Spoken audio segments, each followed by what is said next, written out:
Hello and welcome to Frontrunner Motorsport. Mercedes are going to be saying goodbye to longtime driver Sir Lewis Hamilton in just 6 races' time. This will bring an end to a 12-year partnership between the two parties. In those 12 years, Lewis Hamilton has won 84 Formula 1 races and 6 of his 7 World Championships. But we are not looking at Lewis Hamilton today. We are looking at his replacement, and Mercedes have gone for the complete opposite end of the spectrum for this. Andrea Kimi Antonelli, with his 4 years of car racing experience and just 18 years of life, will be replacing the nearly 40-year-old Lewis Hamilton at Mercedes for 2025. But is this the right choice? Is choosing someone so young and inexperienced a good move for a team that's trying to fight its way back to the front of the field? That's what we'll be looking at today, so make sure you subscribe and let's jump into the video. Andrea Kimi Antonelli has exploded onto the racing scene. After winning many karting titles, he moved to car racing in 2021 and has since won the Italian F4 Series, the ADAC F4 Series, Formula Regional Middle East, Formula Regional Europe and the Formula 4 Motorsport Games race in 2022. He has achieved a lot in a very short space of time. His entire career is post-COVID. He's been winning races in Formula 2 in 2024 and is now all set to make his Formula 1 debut in 2025 at the age of 18 years old. That means George Russell has a teammate who just happens to be 9 years younger than him. He was testing a Force India Formula 1 car when Kimi Antonelli was just 11 years old. So, with a junior single-seater career even more impressive than Lewis Hamilton's, surely Andrea Kimi Antonelli is the next big thing, right? I mean, he is being hyped that way. Well, not so fast, because that is asking a lot in the modern era. The only Formula 1 driver to win the championship at the first attempt was Italian. It was Nino Farina, and it was the very first Formula 1 championship. And the last driver to win their debut race was also Italian. It was Giancarlo Baghetti in 1961. Those are records that will never be broken. The last driver to score a podium on debut was Kevin Magnussen over a decade ago. And the one before, that was Lewis Hamilton 17 years ago when Antonelli was filling his nappy and puking breast milk. So a more reasonable expectation for his debut, even with a top car like the Mercedes, is in the points. Match what his current Prema teammate Oliver Bearman did on his Formula 1 debut. In the points with a solid drive that turns heads. I wouldn't expect the 18-year-old to move mountains day one. If he can take a win in his first year, then I take everything I have ever said about him back completely, but even that is a big ask. And now we get on to why I think this was the wrong move for Mercedes. Andrea Kimi Antonelli is just too inexperienced for a role like this.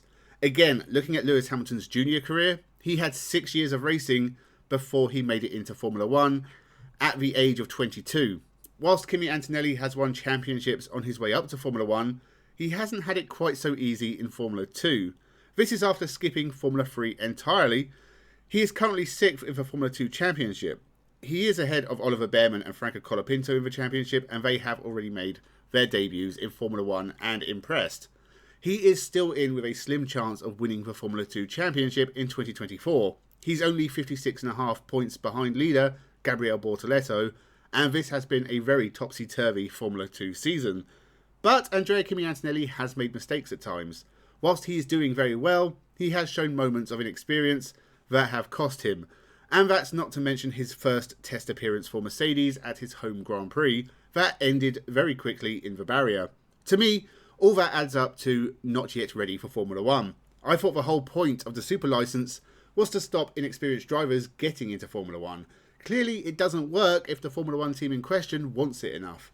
What I would have done, simply, is give Andrea Kimi Antonelli more time to learn before thrusting him into the big leagues. He's not going to win the 2024 Formula 2 Championship, so another season would not do him any harm. Another season of learning whilst testing for Mercedes and doing the odd practice session.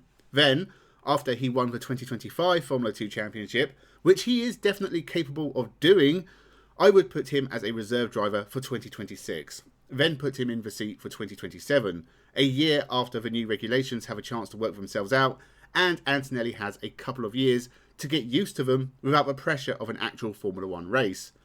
But Lewis is definitely leaving at the end of 2024, and so we need a stand-in for a couple of years.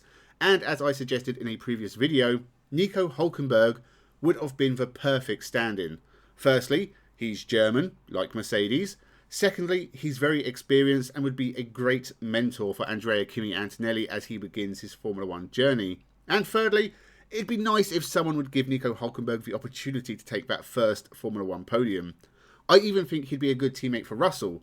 Andrea Kimi Antonelli is going to need to prove himself in Formula 1, and that may lead to clashes. Whereas Nico Hülkenberg, who understands his role as a second driver, would help George Russell. He is consistent and hoovers up points like Dyson's suck up dandruff. That, to me, would be the perfect scenario for Mercedes, and if they acted as soon as Kimi Antonelli crashed at Monza, they could have made this happen. Instead, they've taken a risk on a very talented but very unproven 18-year-old star.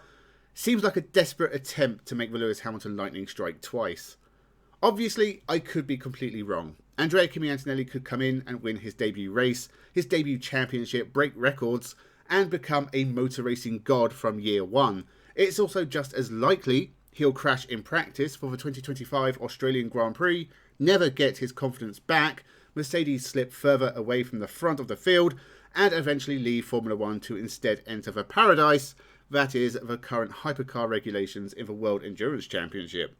We won't know until next year. I just think with George Russell not being the most consistent driver ever, and the fact Mercedes haven't been able to secure themselves as the top team in Formula 1, this could be a disaster. Let me know your thoughts in the comments below. Do you think Andrea Kimi Antonelli will be a Mercedes success story or a massive F1 flop? Where do you think he will end up by 2030? Make sure you subscribe to the channel for more motorsport content, including predictions for the weekend and a review of the Lone Star Grand Prix this weekend. Thank you very much for watching, and have a good one.